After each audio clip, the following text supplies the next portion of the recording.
News political analyst Eric Ham, covering U.S. politics for us, joins me now. Eric, your take on this lawsuit?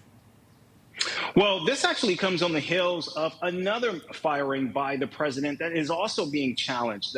We just learned that the president, or the HHS secretary, Robert Kennedy Jr., has fired the CDC director. Now, this is interesting because she only just took the job a matter of weeks ago and was actually nominated to that position by Donald Trump himself. And so now she is actually challenging her firing by this administration, as we now learn that Lisa Cook, the Fed governor, is now going to have a hearing on her firing tomorrow, and an adjudicated emergency case that will take place here in Washington. So we are now seeing where the president, who has been saying that he can do whatever he wants, the courts are now ultimately going to decide exactly how much power the president has, but more importantly, how far does that power actually go, particularly when we're talking about firings, and of course, one in this case, which deals with the Fed, which is seen as an independent agency of the executive branch. Yeah, I mean, the president is always trying to bust norms and test limits and push the envelope.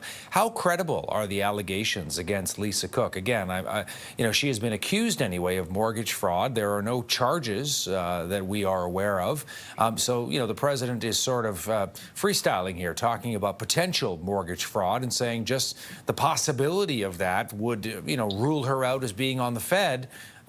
Your take on that?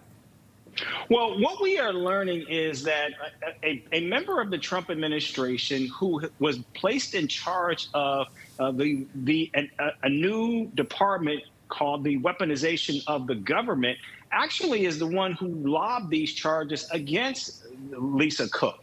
And we are told that there was an investigation that is now open at the Justice Department looking into this. But as you say, no formal charges have been filed. In fact, as far as we know, there has not even been at least an investigation where at least she has been asked to actually speak or address the issue of mortgage fraud. And so I think what we are now going to learn is exactly how credible these charges are, how far they go, and what exactly does this White House have to say about these charges when this actually gets before a judge tomorrow. But make no mistake about it, this case will likely be heard by the Supreme Court, as I suspect if the president does not get the ruling that he wants in this lower court, he will certainly take it to the Supreme Court. And we have heard from both the administration itself as well as from the other members of the board Fed. They both will abide by whatever the court decision is in this case. Eric Ham, U.S. political analyst, with his take. Thanks for this, Eric. As always, we'll talk again soon, no doubt. Thank you.